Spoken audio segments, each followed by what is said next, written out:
Soy el ingeniero Eduardo Florio, en representación del Consejo Profesional de Ingeniería Mecánica Electricista. Les doy la bienvenida y vamos a comenzar entonces la conferencia del día de hoy, que espero que sea de satisfacción de todos ustedes. La conferencia de hoy, microredes, baterías y recursos energéticos distribuidos, tecnologías innovadoras para una gestión de energía eficiente y sostenible.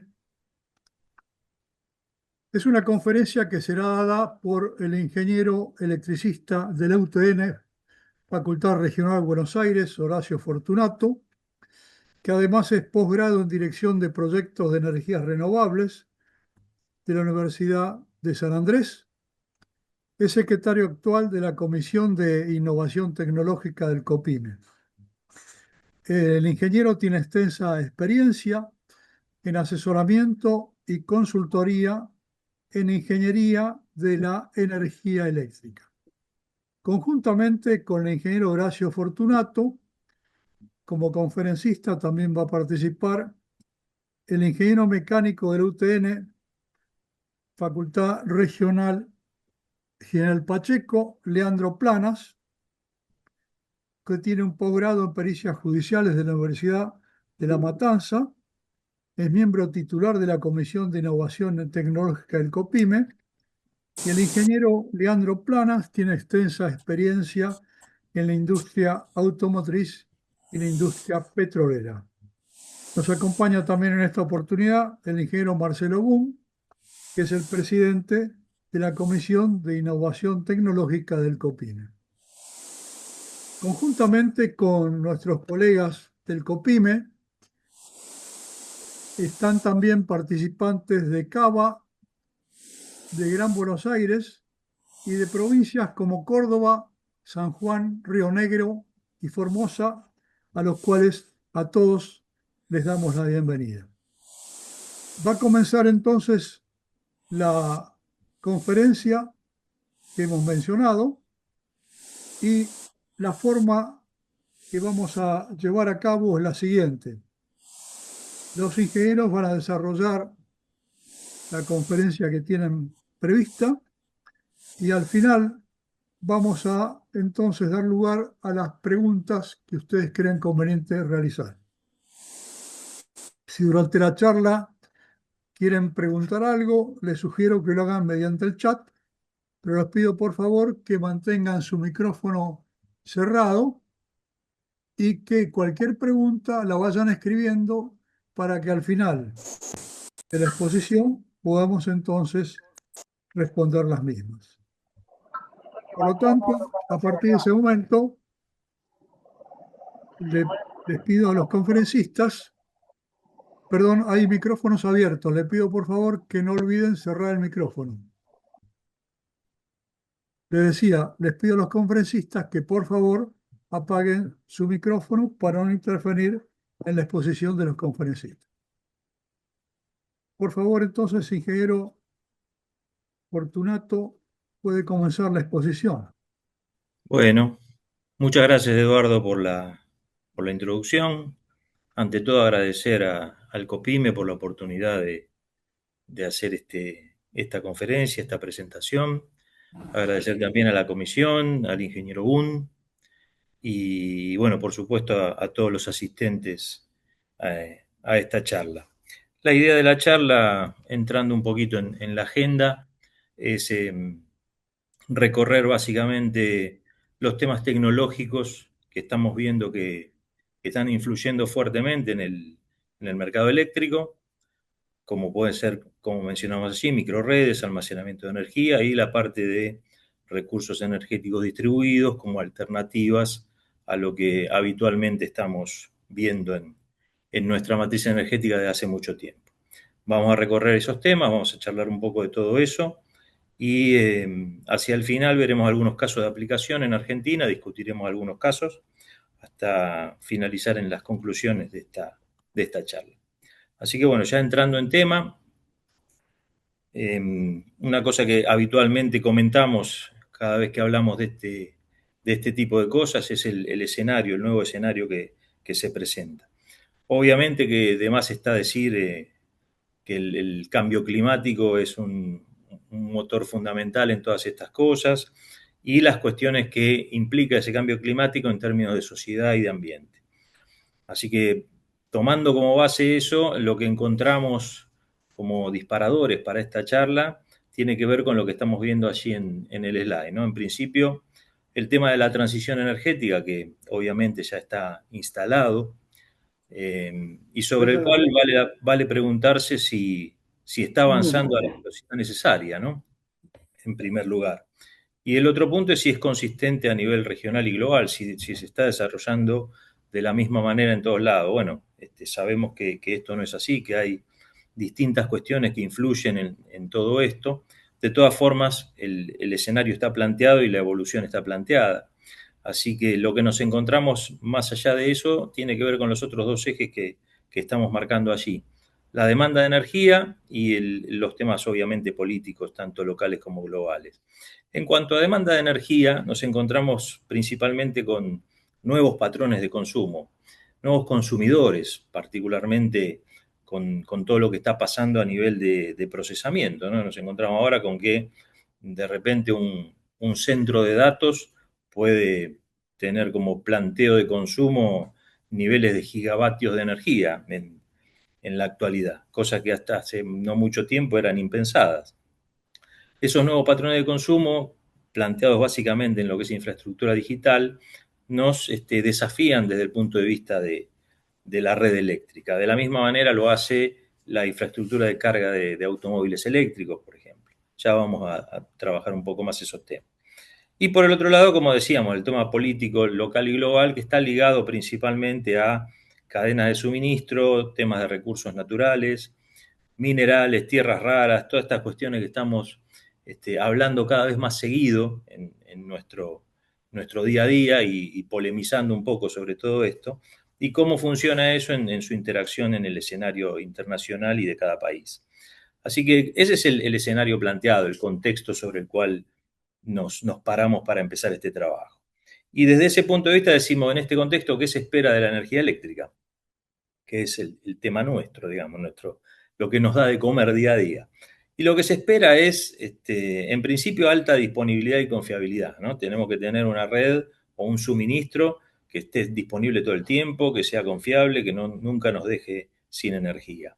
Desde el punto de vista de la calidad de ese producto o de ese servicio, queremos, obviamente, lo mejor.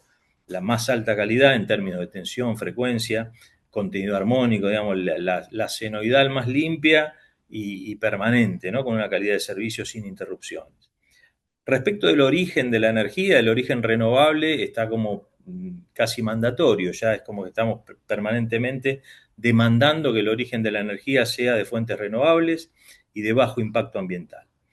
Obviamente, ante las situaciones ambientales que se presentan, digamos, situaciones climáticas complicadas, de huracanes, tormentas fuera de lo normal, inundaciones. Pero ante todo eso, tener resiliencia, ¿no? Que las redes eléctricas respondan y que podamos seguir teniendo energía.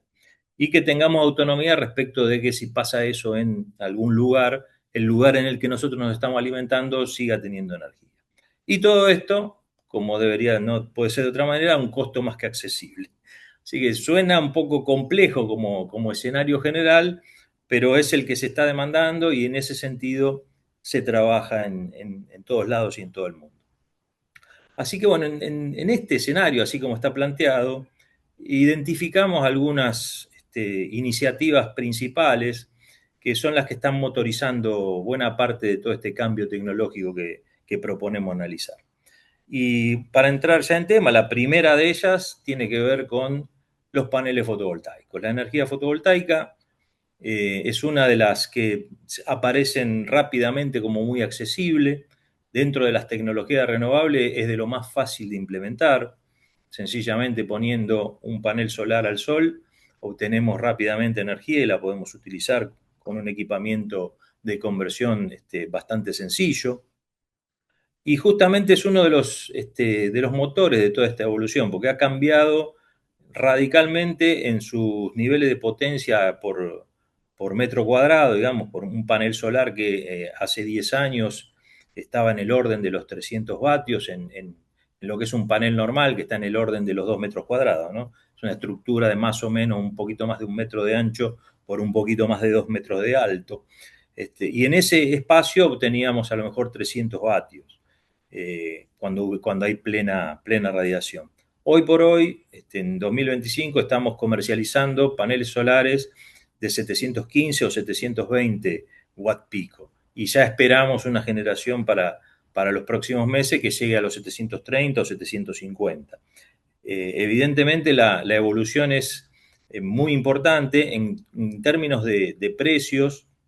Digamos que podemos tomar como referencia que hace unos 10 años un panel solar costaba en el orden de los 50 y pico, 60 centavos de dólar el vatio, ¿no? Y hoy por hoy estamos comprando paneles en el orden de los 10 centavos de dólar por vatio.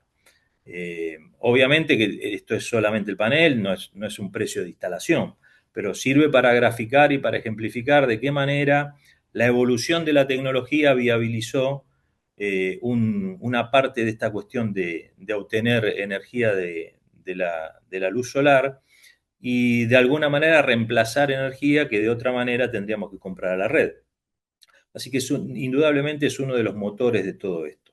Tengamos en cuenta que la eficiencia de los paneles, cuando hablamos de eficiencia de panel, estamos diciendo que respecto de la radiación que está llegando al panel, de la totalidad de la radiación, el panel es capaz de convertir solamente un porcentaje. Ese porcentaje hoy está dado en el orden del 23% en los paneles, 23, 24 en algunos casos. Se espera poder llegar al 30% en los próximos años con la incorporación de tecnología, particularmente hay un material que es la perovskita que se utiliza para mejorar, digamos, la captura de energía por parte de los paneles, que está en pleno desarrollo en este momento y es una de las líneas de investigación de las fábricas de paneles. Así que ahí seguramente tendremos novedades en poco tiempo con paneles que puedan rendir más todavía. Así que este es uno de los principales motores de este cambio tecnológico. El otro que identificamos y que también está muy en las noticias es la movilidad eléctrica, lo que tiene que ver con auto eléctrico, bus eléctrico, digamos, todo lo que cambia de nuestros motores de combustión interna a los que estamos habituados a la movilidad eléctrica en general. El gráfico nos muestra, está tomado del informe de la IEA, ¿no? de la Agencia Internacional de Energía, que elabora varios informes relativos a muchas cuestiones. Vamos a ver algunos gráficos de ese origen a lo largo del trabajo. Y particularmente el año pasado, el mercado del auto eléctrico llegó prácticamente a las 18 millones de unidades. Esperan ya para este año superar largamente los 20 millones, con un mercado que hace 10 años no llegaba o apenas rozaba el millón de unidades. Así que este tema planteó también un desafío muy importante, primero en cuanto a poder fabricarlos. Poder fabricar el auto eléctrico implica tener la tecnología para principalmente poder fabricar las baterías, con lo cual el auto eléctrico fue un movilizador fundamental de la tecnología de baterías, cómo pudo empujar a que las fábricas trabajaran mucho en optimizar las baterías. Y el otro punto es la infraestructura de carga. Pensemos que todo lo que no se consuma de combustible líquido al utilizar un vehículo de calle, lo vamos a tener que demandar de la red eléctrica si vamos a cargar el vehículo. Con lo cual ese reemplazo es el que plantea el principal desafío, en un aspecto, digamos, bruto de lo que sería energía para demandar. El otro aspecto que demanda es el tiempo de carga. Yo hoy voy a una estación de servicio y en 10 minutos me llevo el auto con X cantidad de combustible, 30, 40, 50 litros, que me permiten caminar una cantidad de kilómetros. Si tengo que hacer eso con un auto eléctrico, tendría que tener cargadores de elevada potencia. Entonces, ese es el principal desafío. Si yo tengo que hacer todo este cambio y pasar todo el parque automotor de combustión a eléctrico, tendría una enorme demanda y cuellos de botella por todos lados para proveer infraestructura de carga. En ese sentido, se está trabajando en el mundo muchísimo y solamente para mencionar un caso, hay una empresa en Estados Unidos que se llama Watt EV que propone ya infraestructura de carga de cargadores de 1.200 kilowatts para camiones, ¿no? Para vehículos de carga, además de tener infraestructura para coches, ¿no? Pero estamos ya en unos niveles de potencia que eran inimaginables hace pocos años.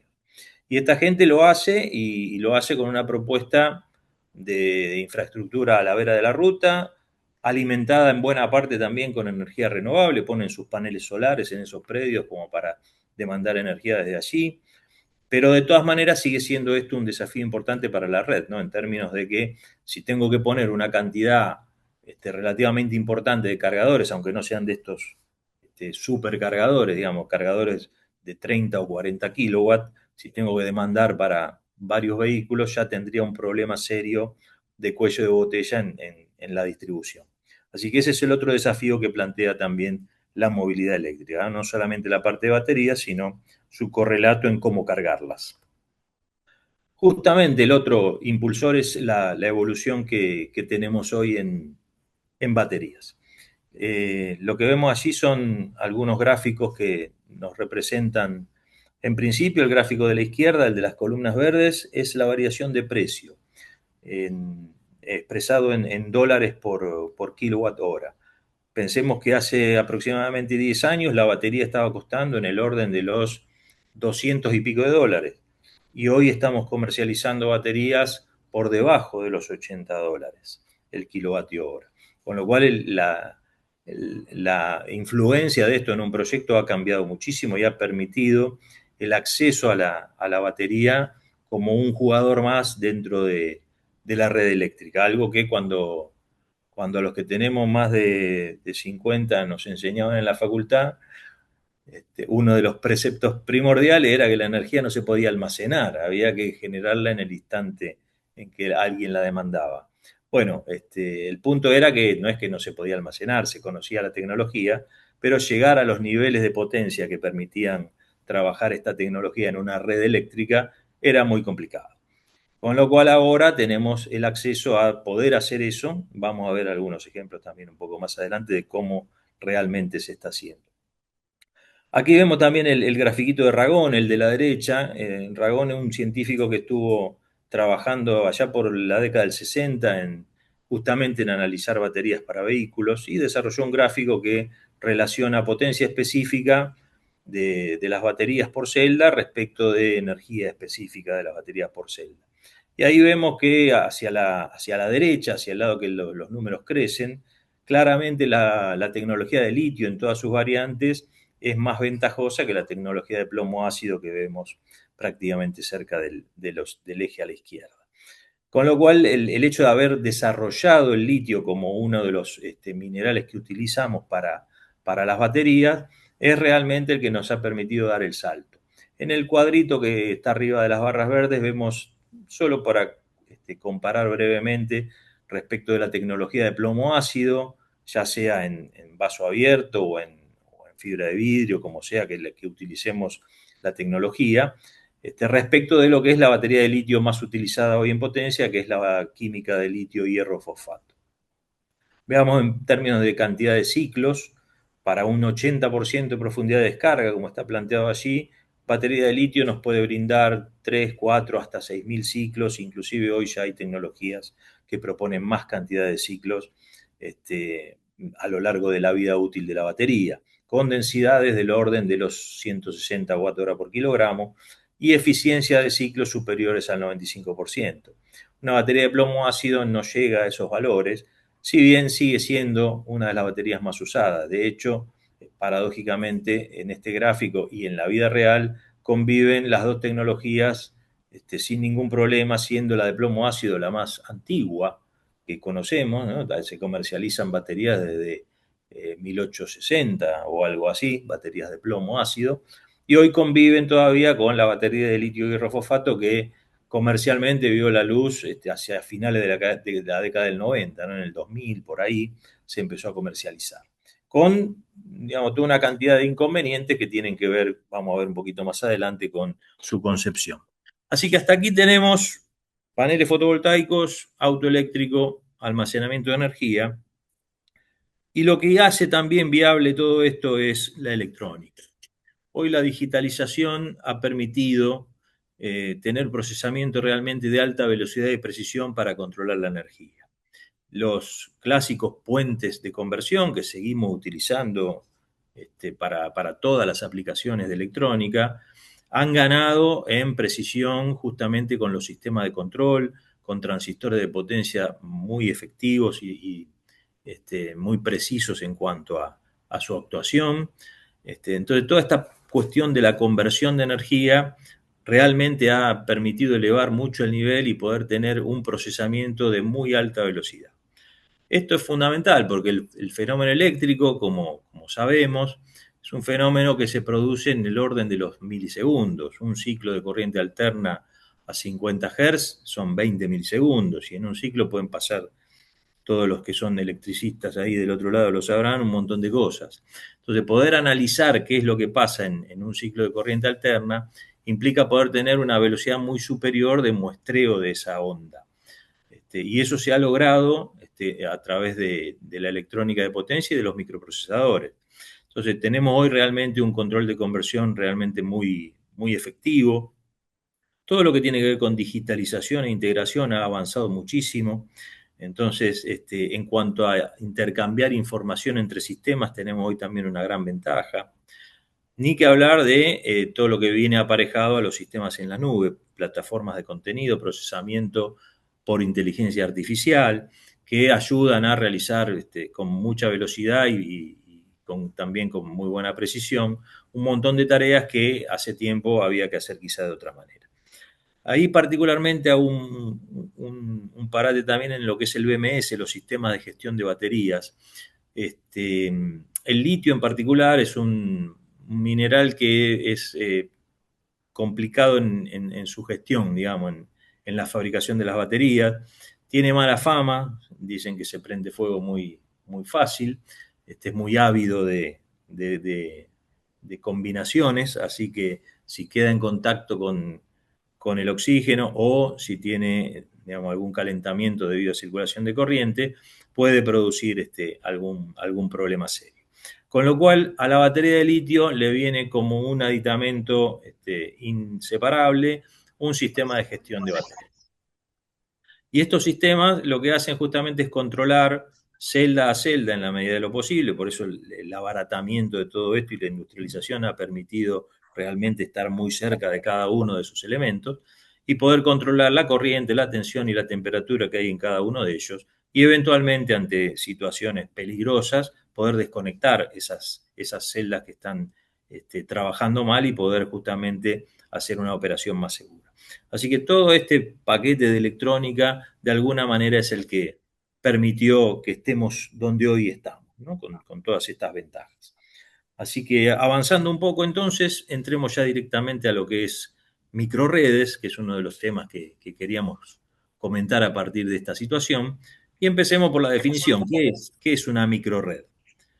Entonces decimos que una microred es un sistema integrado, compuesto tanto por cargas interconectadas como recursos de energía distribuidos, gestionado en tiempo real, realmente hay algún sistema que está mirando esto instante a instante, con dispositivos de control que administran esto como si fuera una única unidad funcional. Y ahí está quizá la parte principal, lo mira todo el paquete como una sola cosa a la que hay que gestionar. Y esto tiene capacidad de operar tanto conectado a la red de distribución como en modo aislado. Eso es la definición de la microred. Lo que vemos en el gráfico ahí, como para clarificar un poco el tema, todo concurre a un controlador de microred y ahí tenemos, entre otras cosas, energía renovable, baterías, cargadores de auto eléctrico que por su característica de presentar esta cuestión de ser muy demandantes en algún momento tienen que ser controlados y verificados. Generadores diésel que seguramente en muchos lugares están instalados, quizá algún otro tipo de generación, como puede marcar ahí ciclos combinados de calor y energía eléctrica, las cargas y servicios de gestión en la nube. Todo esto conectado o no, ahí está marcado con una estrellita el punto de aislamiento, a la red de distribución de energía pública. Entonces, lo que hace el sistema es mirar todo esto como un conjunto y eventualmente, ante determinadas situaciones, poder desconectarse de la red y trabajar de manera autónoma a partir de los recursos distribuidos con los que cuenta adentro de la microred. El ámbito de aplicación de esto es el que uno pretenda, digamos. La verdad que decir microred y asociar micro con que es algo pequeño es erróneo, porque realmente esto puede tener el porte que uno necesite. Obviamente las aplicaciones más importantes pueden estar en edificios, hospitales, hoteles, grandes superficies comerciales, estadios. ¿Mm? Pensemos que a lo mejor la microred es una buena respuesta cuando yo tengo un determinado nivel de carga esporádico, como puede ser en un estadio donde hay espectáculos. Yo a lo mejor tengo solamente en la semana 3 o 4 eventos donde tengo una enorme demanda de energía durante 3 o 4 horas y después tengo todo el otro tiempo ocioso o con muy baja carga. Con lo cual, tener contratado a una empresa de distribución un contrato con una energía demandada elevada me hace pagar un montón de dinero en el contrato de energía que no me resulta operativo. Podría solucionarlo si tuviera algunos elementos de esto que me permiten trabajar solamente en el momento. Eh, Insisto, las aplicaciones son las que podamos pensar, las industrias, Claro, yo lo lavo los al data centers. administrador, le agradezco que se seque Estamos por teniendo ahí una mañana. diferencia, si no sé quién está, estoy escuchando ruido. Perdón, avanzo.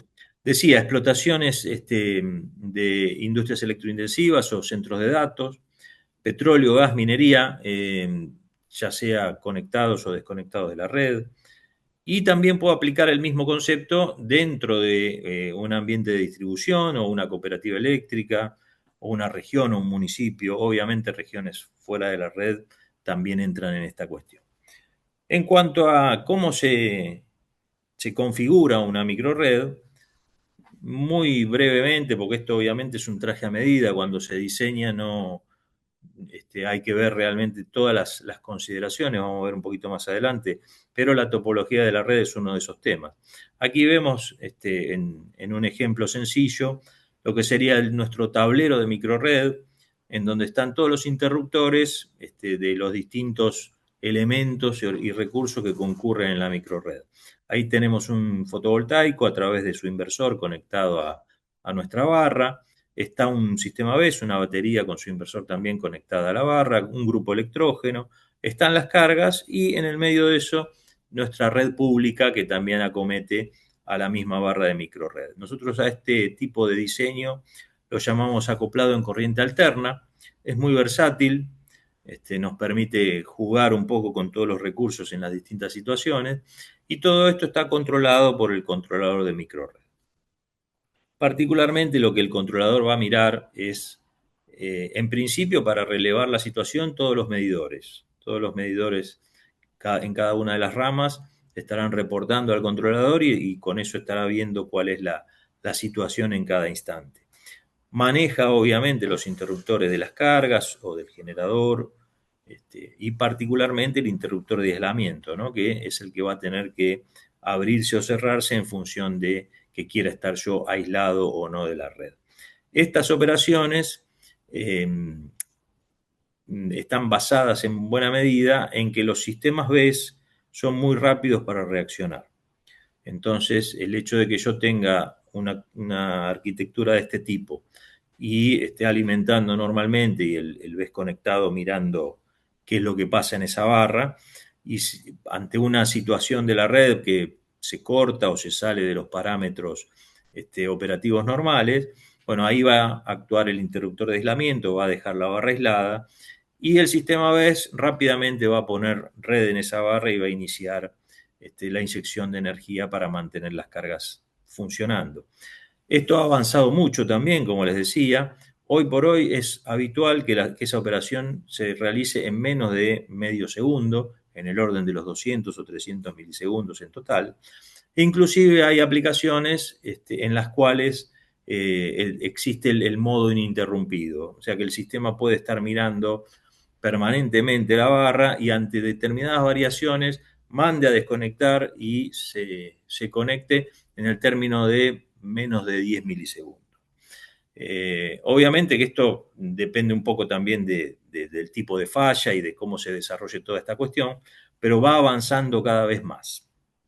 Inclusive para lo que es la tecnología de data center, las UPS clásicas han empezado a tomar elementos de esta tecnología de BESS y hoy encontramos UPS que funcionan con máxima eficiencia, con esquemas parecidos a lo que es una BESS, asegurando con esta conmutación ultra rápida que pueden abastecer los consumos prácticamente sin corte para la carga.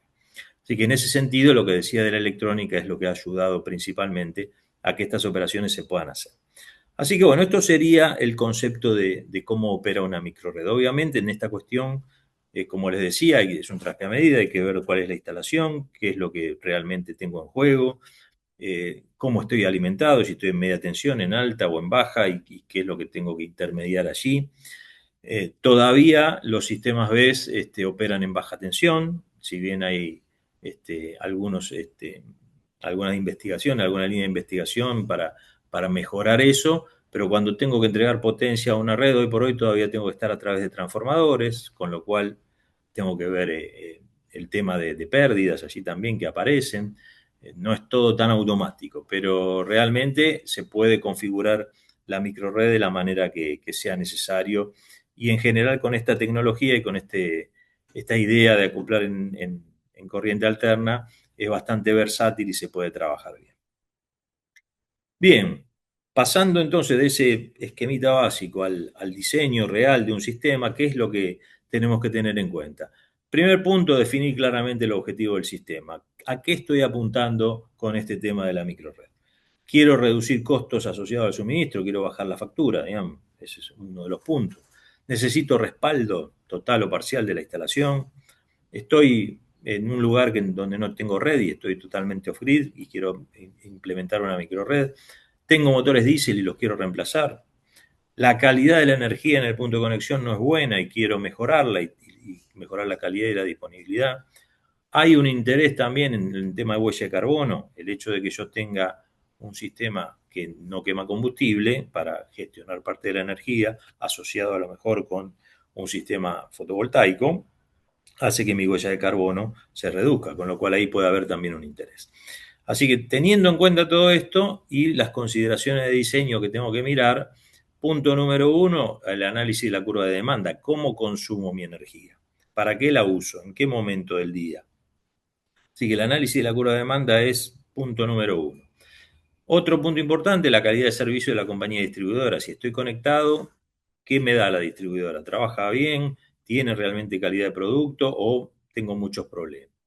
¿Qué recursos distribuidos tengo disponible? Voy a poner un fotovoltaico, tengo un grupo electrógeno, tengo un eólico, tengo una microturbina en algún curso de agua. Hay un montón de posibilidades para utilizar. Así que eso también es parte de lo que puede ser la microred. En cuanto a autonomía, también es importante saber cuánta quiero tener. Si realmente tengo un problema de corte de energía prolongado, cómo voy a resolverlo y cuánto voy a dejar descansar en las baterías y cuánto voy a poner quizá con una fuente alternativa, porque poner mucha batería tiene dos problemas. El primer problema que tiene es que el costo de un proyecto con baterías muy importante también es muy importante. Y el segundo punto es que toda la energía que yo tengo que tener acumulada en algún momento la tengo que cargar. Entonces hay que analizar ahí cuánta potencia necesito para cargar, cuánto tiempo voy a demandar para descargarla y analizar bien ese balance como para tener claro realmente qué es lo que necesito en términos de autonomía. El resto es la topología, como decía, del sistema eléctrico y analizar la tarifa. Con todo eso se analiza el impacto de cada uno de estos temas, se analiza la factibilidad económica, el repago del proyecto y con el cambio de tecnología ahí hay siempre alguna cuestión porque el repago de los proyectos de infraestructura está mirado con un poco de recelo todavía y en vez de asumir que a lo mejor un proyecto de infraestructura tiene un repago un poco más largo, 8 o 10 años, Como acá hay mucho cambio tecnológico, hay también cierta desconfianza en que la inversión que yo haga vaya a ser realmente efectiva a lo largo del tiempo, porque a lo mejor si hice una instalación de paneles solares, como veíamos antes, no sé, en 2017, con paneles de 350 watts, hoy yo en el mismo espacio tengo 700 watts de paneles. Entonces ya el que compró los paneles de 350 empieza a decir, che, hubiera esperado un poco a lo mejor y tenía otro escenario. Así que bueno, esto hace que este tipo de proyectos se analicen para lograr repagos relativamente más cortos, digamos, por debajo de los 5 años, 4 años. Esto dependerá del escenario. Si comparo contra un sistema que trabaja fuertemente con combustible diésel y con generadores, seguramente tengo un repago corto fácilmente. Si lo tengo contra una red donde la energía es barata, se complica el análisis. Así que bueno, en cuanto justamente al análisis de la tarifa, quería señalar a título de ilustración de lo que vengo diciendo, estos cuadros que vemos acá son los que pueden encontrarse y como información pública respecto de tarifa, ¿no? Ahí vemos la de Edenor a la izquierda y la de la CFE de México para una de sus zonas. Y justamente hablando un poco de esto que decíamos, ahora vamos a trabajar un poquito más en el tema de las aplicaciones de baterías, pero uno de los drivers que tengo como para repagar un sistema de esto es reemplazar energía o hacer lo que se llama arbitraje de tarifa. Cargar la batería en el momento en que la tarifa es más barata, en el horario de valle nocturno, por ejemplo, para utilizarla durante el pico de demanda. Nuestra diferencia tarifaria, en la tarifa de Enor, ahí vemos, está en el orden del 3,7%. O sea que comprar la energía barata o demandarla para cargar la batería para usarla cuando es más cara, no nos genera una gran diferencia. Fíjense que en México la diferencia entre base y punta es del 94%. Entonces, realmente ahí hay una señal para el consumo, una señal que el mercado eléctrico le da al consumidor y le está diciendo, no quiero que consumas energía en punta porque la energía en punta me sale cara, así que trata de consumir energía en base. Eso es una señal que da el mercado. En ese sentido, nosotros tenemos la tarifa abierta, pero no tenemos diferencia apreciable, digamos, de precio en lo que hace a energía, lo que efectivamente nos van a comprar. Avanzando entonces con el tema de almacenamiento, vamos a trabajar un poquito sobre el tema de la batería. Lo primero que hay que decir es que la batería en realidad es un conjunto de celdas electroquímicas. Si lo tenemos que pensar, es como poner un montón de pequeñas pilas en serie paralelo para lograr un sistema mucho más grande.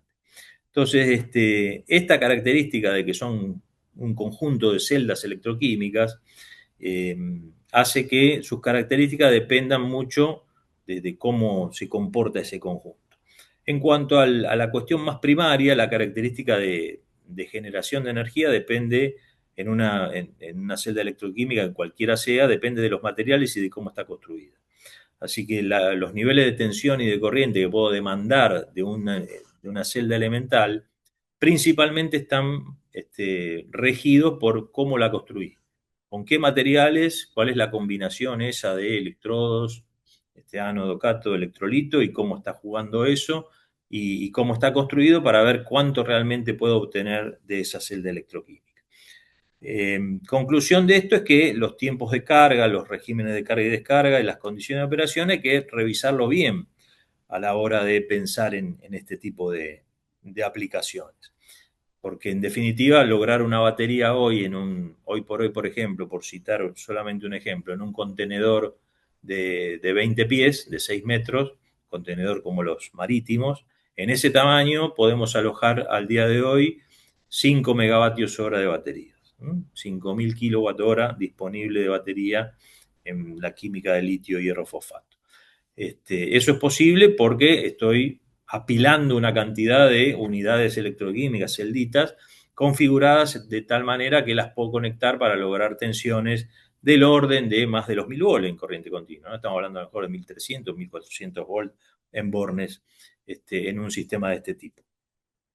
Con lo cual, por lo pronto, tuve que conectar unas cuantas en serie y en paralelo, y controlarlas también es realmente complejo, porque no sé realmente lo que está pasando en cada una de esas celdas, a menos que tenga un sistema BMS como el que tiene la batería de litio, que me puede dar buena información de lo que pasa dentro de cada cajoncito.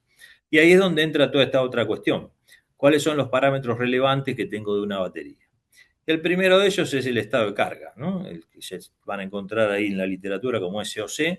Estado de carga es la cantidad de energía almacenada en la batería medida en watt-hora. Esto digamos, hay que tamizarlo también a través de lo que se llama el estado de salud, el SOH, ¿no? State of Health. Estado de salud de la batería, cantidad de energía que efectivamente es utilizable, porque la batería a lo largo del tiempo, a medida que transcurren los ciclos de carga y descarga, va sufriendo una degradación que por otro lado es un valor garantizado por la fábrica. La fábrica de la batería te dice que con determinada utilización, a determinada profundidad de descarga y con una cantidad X de ciclos, la salud de la batería va a evolucionar de una determinada manera. Así que eso hay que tenerlo en cuenta porque es parte de lo que una fábrica de baterías nos debe garantizar. Punto importante respecto de esta cuestión de que estamos en sistema serie paralelo y con unidades pequeñas, es el desbalance. Puede ser que ocurra que hay alguna de esas celdas que tiene un problema y si está conectada en serie con muchas otras, esa que quedó, digamos, con menor capacidad afecta a todo el resto.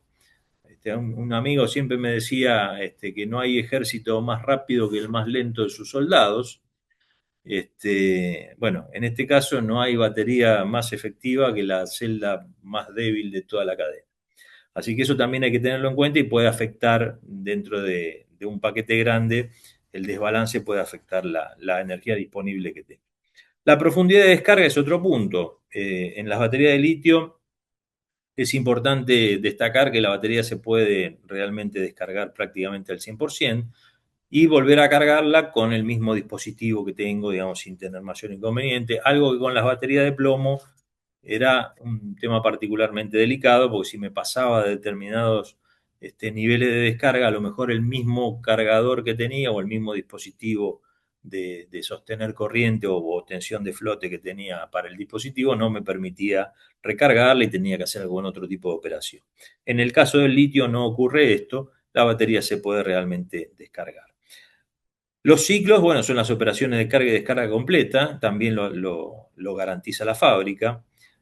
El otro tema es el C-rate, la relación de potencia de carga-descarga respecto de la energía nominal. Este es un valor que normalmente en baterías de plomo puede tener varias situaciones, digamos, no tenemos tantas restricciones como en las de litio.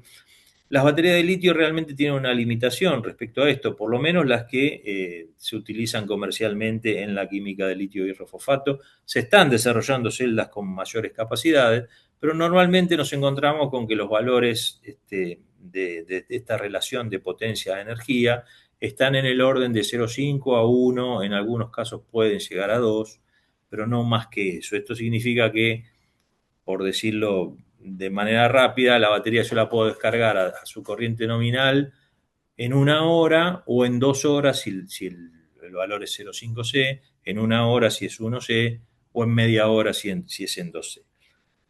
Normalmente lo que se consigue en el mercado hoy está más del orden de 0,5 que de 1. Conseguir baterías con descarga 1C puede resultar, las pueden vender, pero a lo mejor son más caras. O a lo mejor nos dan alguna restricción respecto de las operaciones de carga y descarga.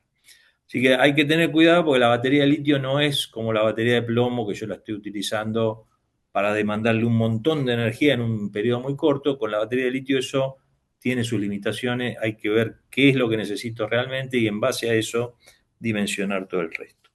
Y la otra cuestión es la eficiencia de ciclo, lo que se llama round trip efficiency. Si yo tengo que demandar de una batería 1 kWh, cuando la cargue me va a necesitar cargar 1 kWh más un poquito. Ese poquito más es lo que hace, de alguna manera podemos decir como si fuera el rendimiento de la batería. Y ese round trip efficiency es un valor importante cuando tengo que considerar sistemas grandes, ¿no? Porque todos estos se combinan de manera tal de que tengo que poner un poco más o pensar de qué manera compensar todas estas cuestiones. Los valores nominales a veces son un poco mentirosos cuando analizo los sistemas de baterías. Yendo más allá, el sistema de la batería no es solamente la batería, principalmente está compuesto por lo que decíamos de la batería, el sistema de gestión, que es el BMS, el convertidor de potencia, llamado PCS, que es bidireccional, el mismo que sirve para sacarle la energía, sirve para cargarla, y este vincula, digamos, la parte de alterna con la de continua. Y todo esto está gestionado por un sistema que puede estar viendo todas estas variables y diciéndole al PCS qué es lo que tiene que hacer y de qué manera manejarse con la batería a través de lo que el BMS le cuenta. Parte de estas cuestiones básicas a lo mejor están embebidas en el propio PCS, son funciones que a lo mejor ya el PCS trae en su propia programación, por ejemplo, el hecho de tener que mirar un determinado nivel de tensión o controlar un nivel determinado de frecuencia, esas cosas están embebidas, pero si tengo que mirar realmente esto como un sistema, requiero de algo que mire todo el paquete y además de mirar esto, mire los otros elementos que están dentro de la microred. Así que eso en cuanto a la gestión tiene esta cuestión. Y respecto de la construcción, en los sistemas más importantes, la batería va por un lado y el PCS va por otro, digamos que ya son elementos prácticamente separados. En sistemas de orden comercial industrial y están más bien integrados. Viene todo en el mismo gabinete, todo en una misma envolvente, se ponen las baterías con su sistema de gestión, se pone el PCS embebido allí también, y algo o parte o todo del sistema de control de energía también está metido en esos gabinetes. Con lo cual, para las cosas que están hasta el orden de los 250, 300, 400 kilowatts, a lo mejor tenemos unidades que se manejan como una sola cosa. Cuando empiezo a crecer en potencia o a necesitar aplicaciones de mayor importancia, la batería va por un lado y el sistema de PCS va por otro y por supuesto la gestión también. Avanzando un poquito en aplicaciones, como decíamos antes y después del medidor, las que son después del medidor es lo que entendemos como microredes. Ahí la curvita de carga de lo que sería un sistema cualquiera que podemos estar alimentando en azul. Y la idea de esto sería, si estoy aplicando una tecnología de peak shaving para reducir la potencia contratada, para reducir ese pico, es buscar en la recarga de la batería la energía que voy a utilizar para cubrir lo que me pide ese sistema durante el horario de pico. Entonces, ese es el balance que se hace. Lo que muestra la curva roja es cómo recorté la demanda.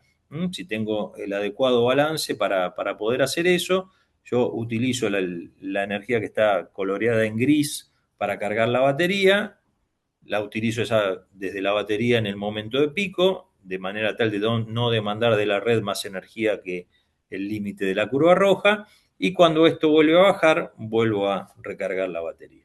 Esto es lo básico de peak shaving, pero como decíamos antes, si yo tengo más o menos el mismo precio entre la energía en el valle y la energía en la punta, la tecnología de peak shaving solamente me deja la reducción de demanda, digamos, el recorte por potencia, que no es quizá tan provechoso desde el punto de vista del análisis económico de la aplicación. Después, las otras ventajas de tener batería, obviamente, operar en modo aislado, integrar al máximo renovables. Si yo tengo donde dejar energía renovable, que además, como es intermitente, tengo que tratar realmente de aprovecharla cuando está, bueno, eso lo puedo mandar a la batería y desde allí utilizarlo en cualquier momento. Tener respaldo y resiliencia operativa, como para, si se cortó la energía desde otras fuentes, poder utilizar la batería. Y el tema de incremento de capacidad local, caso típico, el de los vehículos eléctricos, donde a lo mejor necesito tener más disponibilidad de energía durante corto tiempo y lo utilizo desde una batería para no estar comprometiendo la potencia demandada de la red. Esto es para aplicaciones detrás del medidor. Para aplicaciones de sistema, lo que llamamos utility scale, lo que es en aplicaciones desde empresas de transmisión, generación de energía, una de las principales aplicaciones es justamente esta integración y máximo aprovechamiento de renovables.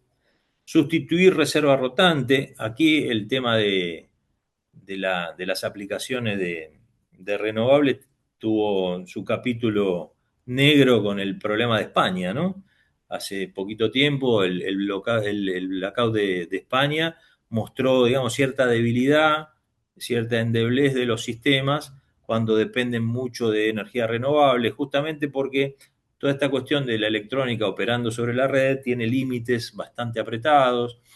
Y bueno, y el caso de la inercia, ¿no? Que también un típico, una típica discusión de los electricistas, que estamos acostumbrados a que la energía se genera a partir de grandes masas que dan vuelta y tienen una enorme inercia. Y eso nos da una cantidad de, digamos, de ventajas respecto de poder mirar lo que pasa en la red, cómo estabilizarla, cómo protegerla, tener o no energía disponible en el momento de una falla para que las protecciones actúen. Todo eso que nos resolvía la inercia es un paradigma que nos están cambiando un poco y realmente en un sistema fotovoltaico, en una batería, no hay tal inercia. Sin embargo, se trabaja en los sistemas de control para tratar de hacer inercia virtual, digamos, tratar de buscar una reacción de los sistemas electrónicos que de alguna manera se asimile a lo que serían los sistemas sincrónicos a los que estamos acostumbrados y durante algún tiempo nos pueda brindar esa inercia, aunque sea sintetizada, ¿no? Aunque sea a partir de síntesis electrónica. En cuanto a reservas rotantes, sabemos que cualquier variación de la red va a estar atendida por alguna de las máquinas que están designadas para eso, que están trabajando por debajo de los niveles óptimos, ¿no? Porque están justamente como reserva. El hecho de poder tener esa energía en batería nos permitiría ser más eficientes en nuestra red de generación, optimizar la distribución en términos de tener energía disponible para atender picos. Vamos a ver eso en el caso de Alma GBA, que acá en Argentina se está implementando con esta idea. Incrementar capacidad local tiene que ver también con esto. Diferir inversiones, a veces si tengo alguna red un poco débil en algún punto, sería interesante poder ponerle una batería y que me ayude en determinadas situaciones a mantener el nivel de tensión y de reactivo en ese lugar donde no tengo una buena llegada con una red de distribución. Así que para todas esas cosas podemos pensar en aplicar los sistemas de batería. Y también el tema de despacho económico, que obviamente tiene que ver con elegir un poco cuál es la fuente más conveniente en cada momento y poder inclusive intermediarla a través de tener un sistema de batería. Aquí estamos viendo en el gráfico que estamos mostrando ahí, la empresa California ISO, es una distribuidora muy importante de California, Estados Unidos, que tiene una matriz energética muy volcada al renovable. Y justamente por eso es que me gustaría mostrar cómo está operando esto, pues es muy interesante verlo en tiempo real. Me voy a pasar un segundito a la página de la empresa esta para que veamos desde el punto de vista del suministro cómo están trabajando. Ahí estamos viendo la curva del día 12 de noviembre.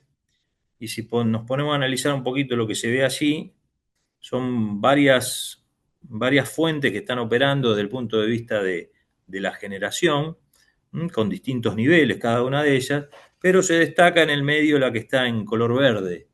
Esa es la curva de renovable de la gente de esta empresa. Esa curva de renovable está muy influida por fotovoltaico. Fíjense que tiene una forma así como de una campana. Lo que vemos son 24 horas del día. Y fíjense que hay en azul una curva que va para abajo.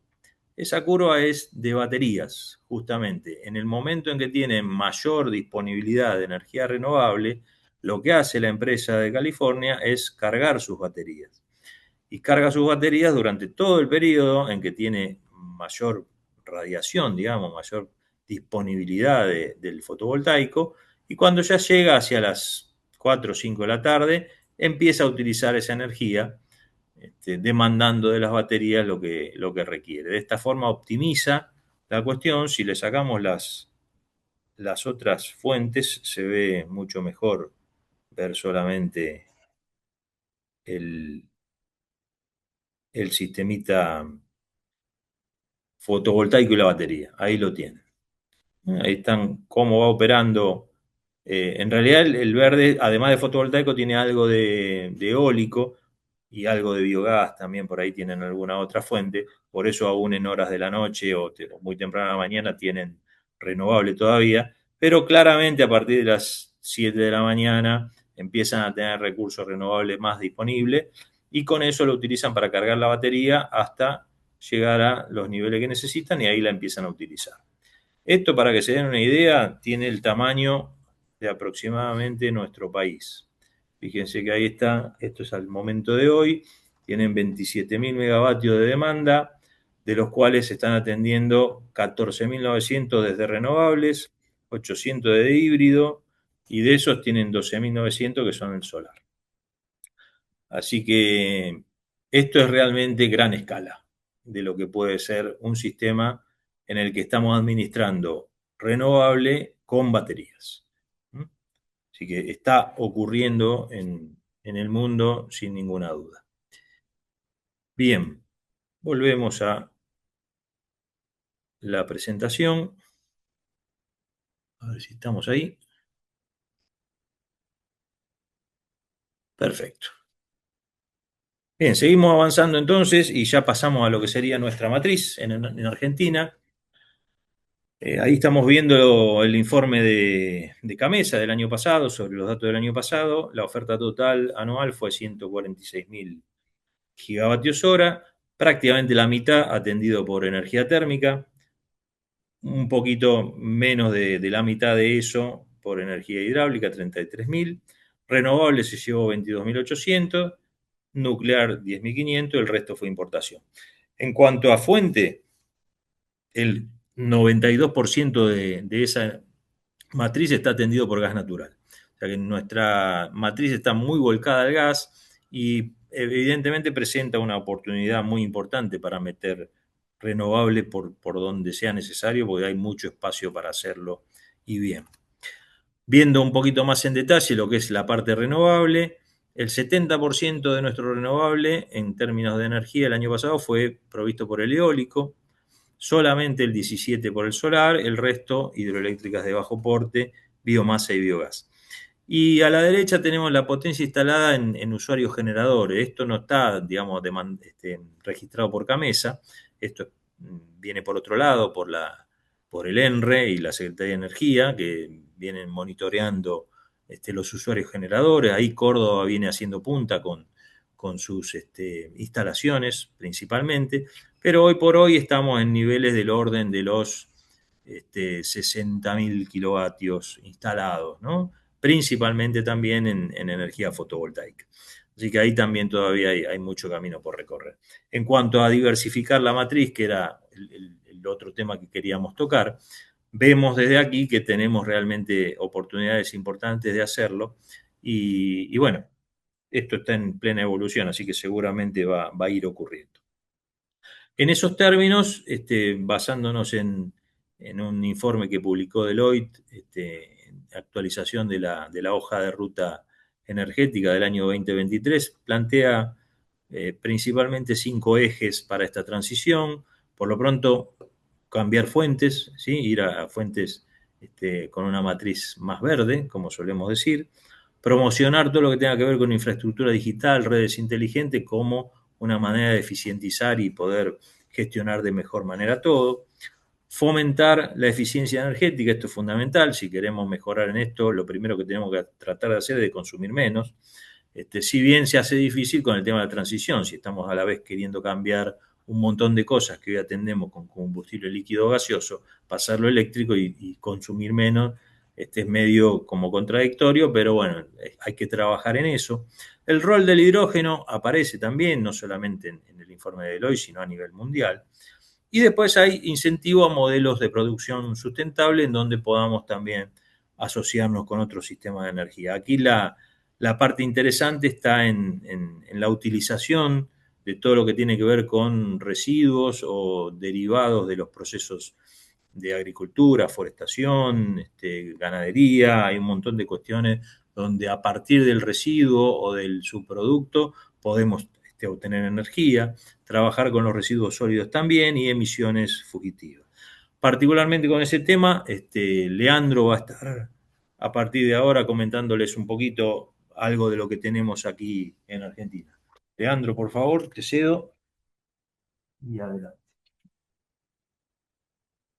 ¿Qué tal? Un gusto saludarlos a todos. Bien, ahí continuando un poco con lo que decía Horacio, ejemplos claros de cómo estamos aprovechando el gas flaring o las emisiones de metano. Todos sabemos que una combustión incompleta, parte de ese combustible que estamos quemando, no se consume. En el caso del metano, el 7% no es consumido, y eso es básicamente emisiones directamente hacia la atmósfera, hacia la capa de ozono. Por ende, tenemos oportunidad de reducir estas emisiones haciendo una combustión completa. Los famosos fosforitos que uno ve en la zona neuquina, en las zonas petroleras en general, son eso, son venteos que están emitiendo metano, que tiene 25 veces más, o sea, comparativamente con el dióxido de carbono, es 25 veces más contaminante. Esto trae efectos en la salud, en los negocios, y es una cantidad de energía desperdiciada enorme. Particularmente el sistema respiratorio es el primero que queda afectado, vivir zonas cercanas a venteos de metano. Obviamente que un pozo petrolero está bastante alejado de los centros de población, pero un basurero, por ejemplo, un centro de gestión de basura, no es así, está bastante más cerca de los centros urbanos. Y bueno, con respecto a lo que es en los negocios, sabemos que, por ejemplo, ahora los petróleos, los barriles de petróleo tienen asociado una cuota de carbono que, dependiendo cuánta es esa cuota, cuánto se invirtió, por decirlo de una manera, o cuánto se emitió en dióxido de carbono para obtener ese petróleo, después no se puede exportar a ciertos países o tiene penalidades. Y ni que hablar de un centro de gestión de basura, que su descomposición va a generar venteo. Por ende, tenemos un montón de energía que podemos aprovechar. Y justo tenemos, como decía Horacio al principio, un montón de demanda que viene particularmente de los data centers o del centro de cómputo, sean para AI o para criptomonedas, que está en boca de todos últimamente, pero el crecimiento de la demanda con respecto a lo que es data center de alto poder de procesamiento es exponencial, como demuestra el gráfico, y la realidad es que estamos desperdiciando energía que podemos aprovechar. Así que un poco tenemos la demanda y tenemos la energía. Es simplemente, entre comillas, hermanarlas con una microred, algo totalmente aislado de lo que es la matriz energética o que está disociado de esa distribución. Por ejemplo, en el caso de los vertederos, quienes vivimos en Buenos Aires conocemos el complejo SEAMSE, que distribuye a la red eléctrica, está interconectado, entonces o sea, entrega energía a la red, la que todos consumimos, digamos, si estamos acá en Buenos Aires. Pero la realidad es que si yo tengo un vertedero a cielo abierto o en otro lugar que no está conectado, o sea, primero que el vertedero sí o sí lo voy a tener porque la vida humana genera residuos, y esto en la reacción anaeróbica de las bacterias de la decomposición de los residuos orgánicos va a generar metano, que lo voy a ventear sí o sí, y de hecho hasta es peligroso y explosivo, ni que hablar de lo que ya dijimos de la parte de salud, de la afectación a la salud. Ahora bien, suponiendo que tengo regulaciones municipales que me obligan a tener un venteo, voy a tener una chimenea que está venteando y es energía que estoy desperdiciando que puedo aprovechar. Entonces, para casos de este tipo, se ha escuchado, por ejemplo, como decía Horacio en un principio, cargadores eléctricos a la vera de la ruta cerca del centro de distribución, del centro de reciclaje o del basurero. Pero claro, eso depende de la demanda que tenga en el momento, con lo cual me obliga a tener o almacenamiento de ese biogás o flarearlo mientras no lo consumo. Solo para darles una referencia también de valores, sea un clúster, uno solo, del que se llama NVIDIA HGX 100, que está muy en boca de todos últimamente, que es de inteligencia artificial, o sea, de poder de cómputo para inteligencia artificial, consume 5,6 kilowatts, o sea, 5.600 watts un solo clúster. Y eso hay que multiplicarlo por cientos o miles según el centro de cómputo y el poder de cómputo de ese centro de cómputos. Para también darles una referencia, un minero de Bitcoin está consumiendo más o menos 3.300, 3.600 watts, o sea, 3,3 a 3,6 kilowatts en las versiones monofásicas, y en una versión trifásica consume 5,5 kilowatts, en versiones hidro, con lo cual vemos que aprovecharse de energía de biogás o de un pozo petrolero que estoy flareando es algo descentralizado que yo puedo poner aislado y proveer poder de cómputo para cualquiera de las dos funcionalidades. Y después les voy a mostrar dos casos que están funcionando, un par de casos, perdón, que están funcionando hoy en Argentina. Matt, que está asociado con Giga Energy, que hacen centro de cómputo para minería de Bitcoin en particular. Tienen si no me equivoco, están en Mendoza, aprovechando gas de flaring de un pozo petrolero. Lo que les comentaba del SEAMSE, que distribuye la red eléctrica, pero de vuelta, si el basurero está alejado de los centros urbanos, la infraestructura de elevar la tensión es carísima y interconectarme con Camesa para que me diga entrá o salí también es cara, entonces por ahí conviene hacer algún consumo digamos, localizado en el lugar. La gente de Brains Brains es un software que es un software de minería, o sea, para mineros de Bitcoin, un software de gestión de mineros de Bitcoin, que tienen hecho una asociación y tienen un biodigestor, entonces todo lo que es desechos de vacas, de una granja de vacas, lo tienen puesto en un biodigestor, generan biogás y con eso alimentan generadores. El procedimiento es siempre muy sencillo, es un generador eléctrico a gas y la carga. En vez de poner un banco de carga, ponemos o un data center de poder de cómputo o minería de Bitcoin en este caso. Y dos ejemplos que también están hoy en día en Vaca Muerta, que son YPF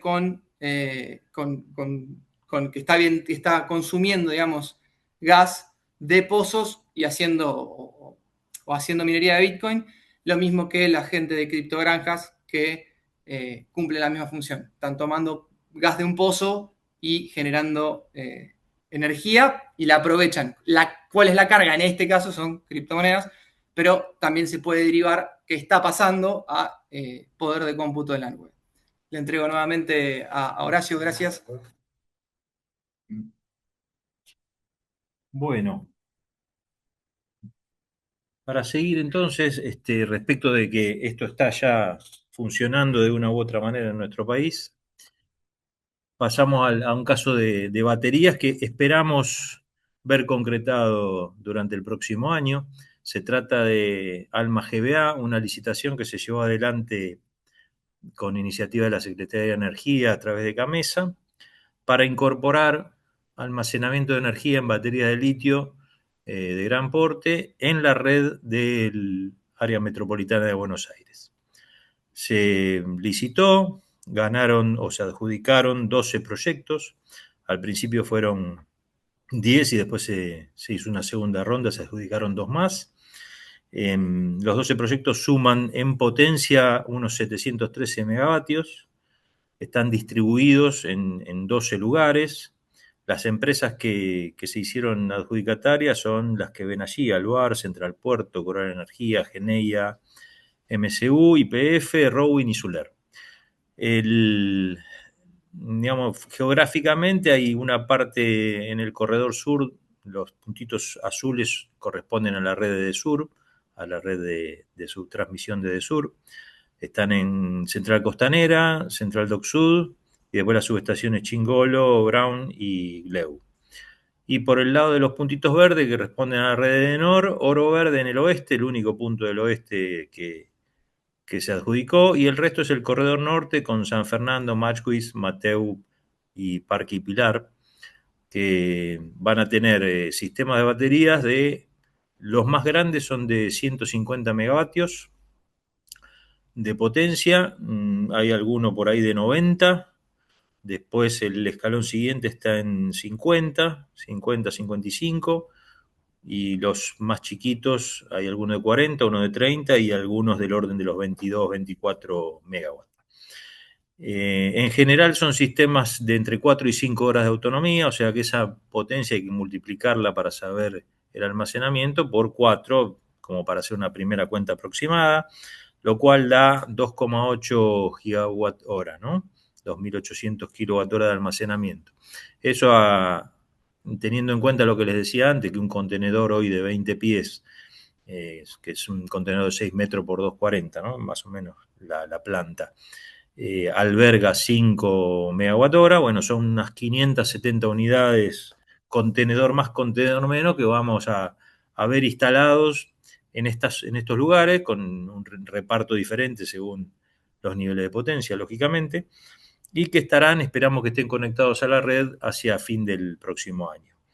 La operación de esto va a ser parecida a la que veíamos hace un ratito con California, con la ISO, teniendo en cuenta que la idea de esto es paliar de alguna manera los picos de demanda en los momentos críticos, ¿no? Ya las baterías van a estar cargándose en momentos de baja demanda, van a estar ahí a la espera, disponibles para el despacho, y irán siendo despachadas en la medida que se produzcan picos de consumo, con la idea de alguna manera mejorar el ambiente de la subtransmisión y de la distribución en alguna medida para todas estas zonas. Como se ve, digamos, en distribución geográfica se suena medio a poco. El nivel de potencia es digamos, asimilable a un par de generadores o de turbinas, así que no es demasiado lo que está puesto ahí, pero va a ser una excelente prueba piloto para realmente comprobar la bondad de tener un sistema de este tipo, de tener baterías que nos puedan brindar este buffer, ¿no? Esta solución de resorte, de tener algo almacenado para utilizarlo en algún momento, para poder dar solución puntualmente a algún sistema.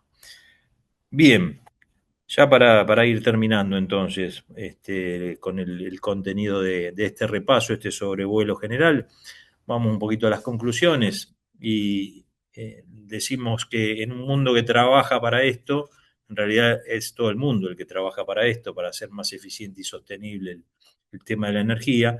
Vemos que se abre un abanico bastante importante de cuestiones para resolver y que sin duda van a marcar la agenda del sector en los próximos años. Hay un informe muy interesante también de la IEA que se llama El estado de la innovación de energía, lo emitieron en abril de este año, y ahí identifica los principales ejes de innovación, habla un poco de todos estos temas, menciona el impacto y el potencial de las cosas que tendríamos que seguir como temática los próximos años, marca particularmente 18 iniciativas, y lo que está ahí es un poco todo esto que estamos comentando y algunas cosas más. De energía renovable, por lo pronto, hay varias iniciativas, almacenamiento de energía en baterías, el tema del hidrógeno, que también aparece como una alternativa fundamental, procesos industriales con mayor eficiencia y reducción de emisiones, tanto en aluminio, cemento, acero, se plantean como lugares de alto consumo de energía que conviene mejorar y sobre eso desarrollar tecnología. Junto con esto aparece la energía nuclear, particularmente con lo que son los reactores modulares. Acá hasta no hace mucho tiempo estaba vivo un proyecto que se llamaba CAREM, que bueno, ha quedado por ahí dando vueltas todavía, creo que tiene alguna esperanza de vida o no. Realmente está medio dormido todo eso. Algo particular que se está dando también y sobre lo que se desarrolla tecnología son los procesos de captura de carbono, esos CCUS, es captura, almacenamiento de carbono y utilización, con digamos, tecnologías muy particulares de buscar la forma de capturar carbono de determinados procesos y almacenarlo bajo tierra, por ejemplo. Son proyectos realmente muy, muy interesantes también. Y combustibles alternativos, ¿no? Combustible alternativo para la aviación, para los buques, desarrollo de combustibles a través de algún proceso particular a partir del amoníaco. Hay muchas cosas que la innovación está motorizando, seguramente algunas de ellas las veremos en los próximos años ya con aplicación concreta, porque todo lo que maneja el informe realmente tiene niveles de desarrollo importantes, o ya está en etapa de desarrollo final o inclusive en etapa de pilotos.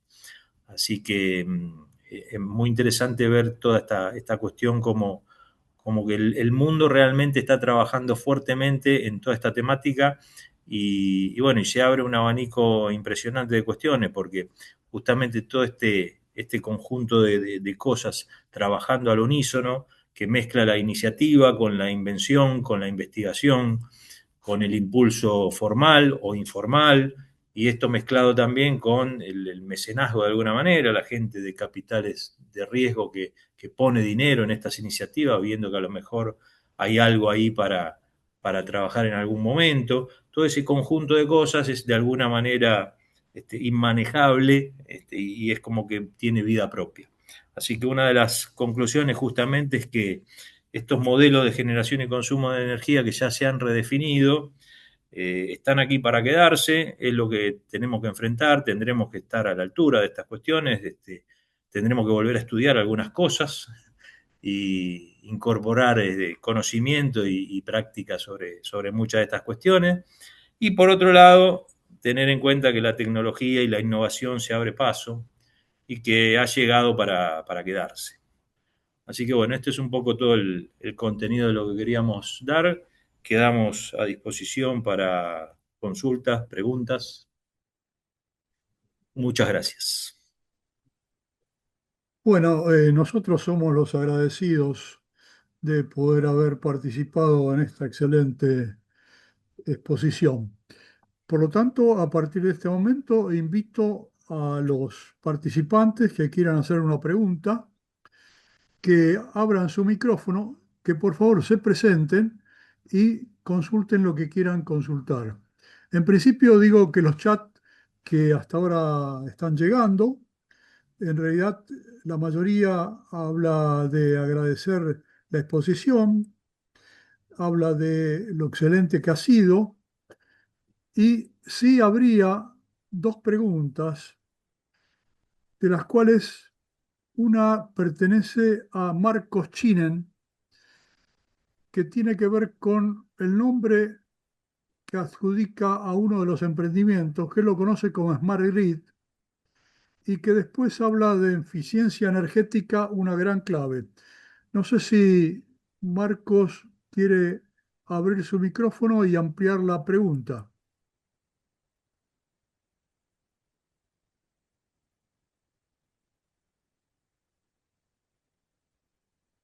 Está Bueno, bien, igual si se querés, entendió. podés contestar, te agradezco. Sí, sí, sí, la idea, a ver, acá siempre hay un tema cuando hablamos de la red inteligente, de lo que es Smart Grid, frente a lo que es Microgrid, es como las dos caras de esta cuestión de la digitalización de la energía. Cuando hablamos de Smart Grid, en general estamos hablando de hacer inteligente la distribución, principalmente la distribución. Si bien la generación y la transmisión tienen que estar ahí asociadas a estas cuestiones, las iniciativas de Smart Grid en general están orientadas a poder mejorar lo que es la gestión de la distribución en la energía eléctrica.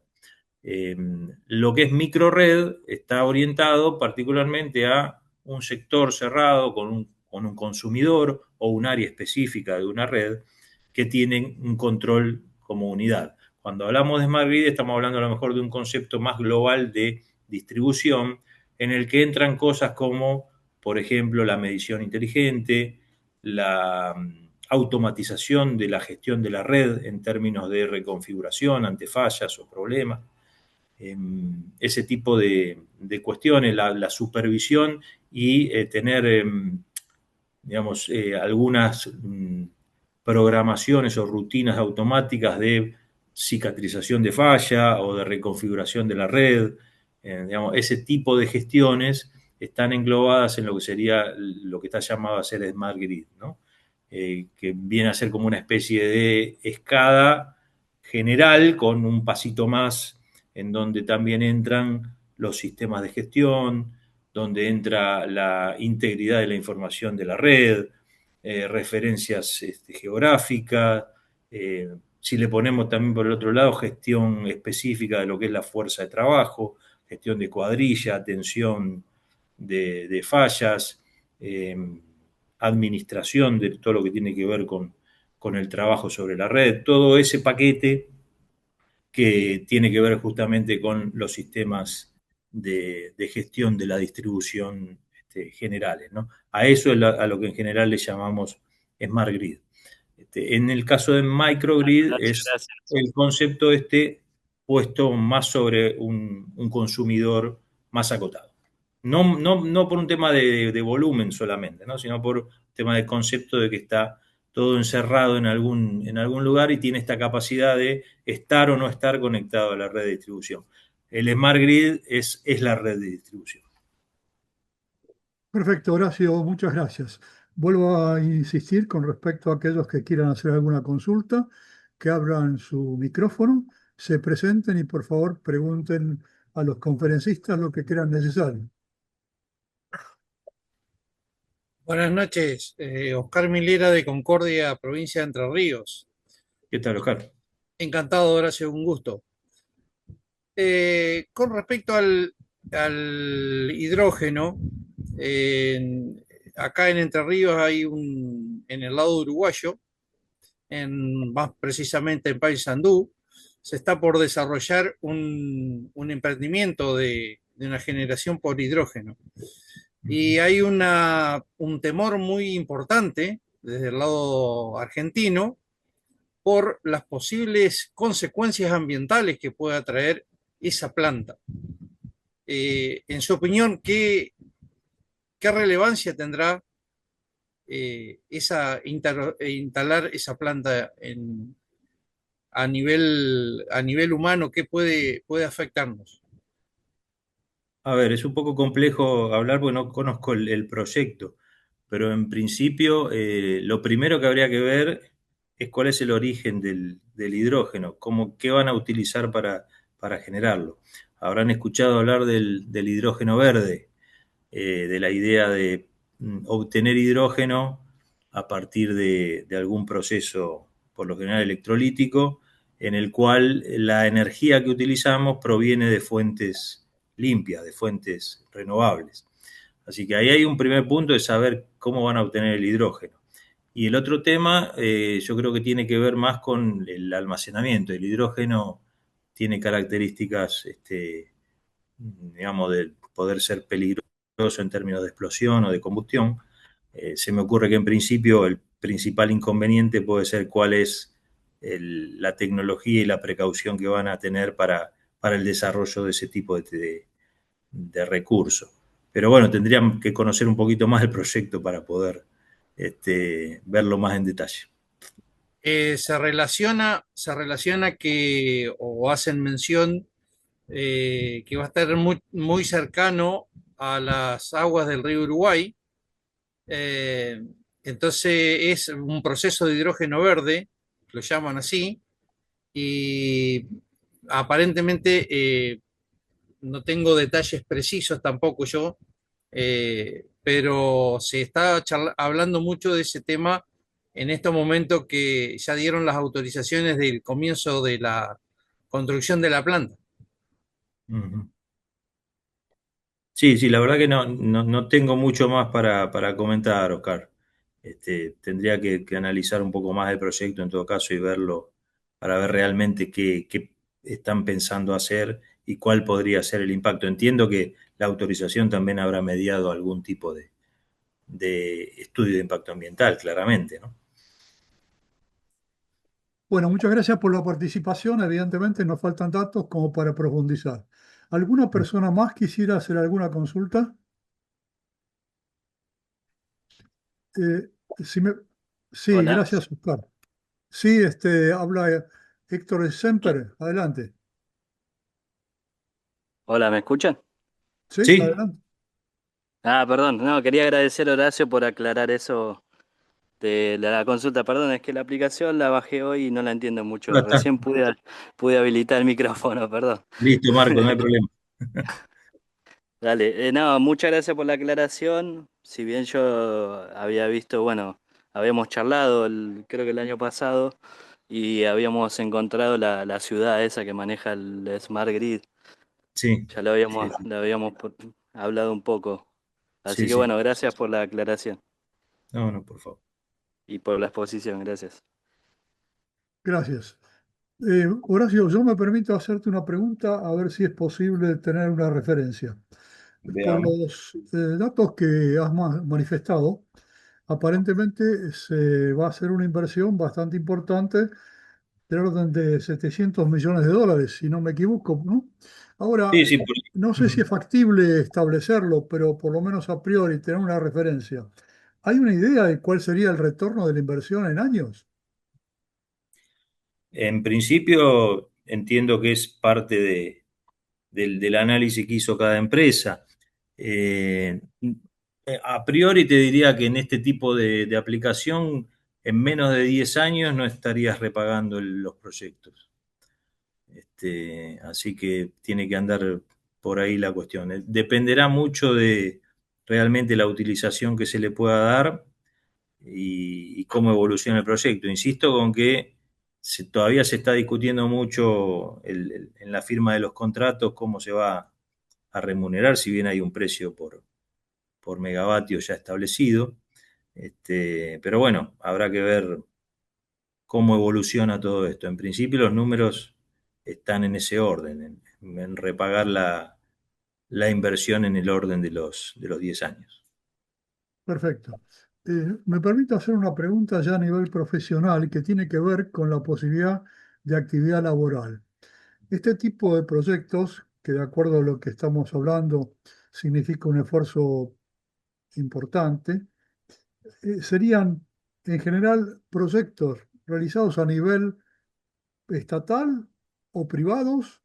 ¿En qué medida participarían estudios de ingeniería, especialistas en el tema, o realmente es una situación muy alejada de los profesionales libres o independientes?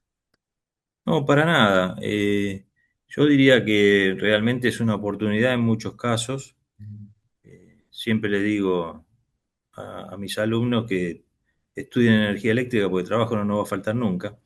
Así que estas cosas vienen cada vez incrementando más la necesidad de profesionales de la electricidad.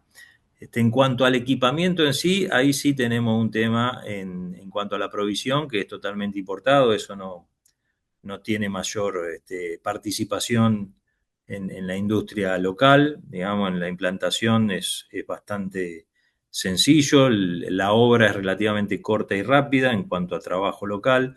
Lo que sí va a haber que desarrollar es servicio en cuanto a operación y mantenimiento, un poco lo que comentaba respecto de las baterías. Eh, Hay que atender eso y ante situaciones de falla o inconveniente que pueda haber, hay que poder intervenir y solucionar. Así que ahí se abre una posibilidad en cuanto a operación y mantenimiento. La parte de implantación requiere obviamente, estudio eléctrico, definición de equipamiento, provisión de equipamiento. Lo que en general viene importado y completo es el paquete de la batería y el inversor. Todo el resto, en cuanto a cableado, interconexión y transformadores y lo que haya que poner, podría ser tranquilamente de provisión local y en general lo es. Así que hay toda una cuestión allí que se puede atender y por supuesto que no hay ninguna limitación para el profesional independiente. Tranquilamente puede participar de estos proyectos porque desde el punto de vista de la obra hay que hacer lo mismo que en cualquier obra eléctrica importante. O sea, va a haber que tender cable, va a haber que hacer pruebas, va a haber que hacer trámites, presentaciones, estudios, hay toda una cantidad de trabajo para realizar. Perfecto. Bueno, insisto en la pregunta. Si alguna persona más quiere hacer alguna consulta, por favor, prenda su micrófono y haga la pregunta. Mientras tanto, les informo a todos los participantes que esta conferencia va a ser subida a YouTube Copime en unos días para que todos puedan disfrutar de la misma o inclusive invitar a aquellos que son sus conocidos para poder verla. Dado esto, y por nuestra parte, felicitaciones entonces tanto al ingeniero Horacio Fortunato, al ingeniero Leandro Planas, con la calidad que hemos tenido en estas conferencias. Te invito entonces, Horacio, a despedirnos y, lógicamente, para cualquier otra oportunidad, será siempre bienvenido al COPIME la posibilidad de seguir brindando capacitación. Es tu Bueno, muchas gracias entonces al COPRIME, a todos los asistentes. Saludamos, gracias, muy amable, gracias por la invitación también. Y Gracias. bueno, buenas noches y que le vaya muy bien. Estamos a disposición cualquier cosa en la comisión para lo que necesiten. Cualquier consulta también. Muy bien, buenas noches Muchas entonces gracias. Buenas y noches. feliz Gracias, hasta año luego. Muchas gracias. 2026 para todos.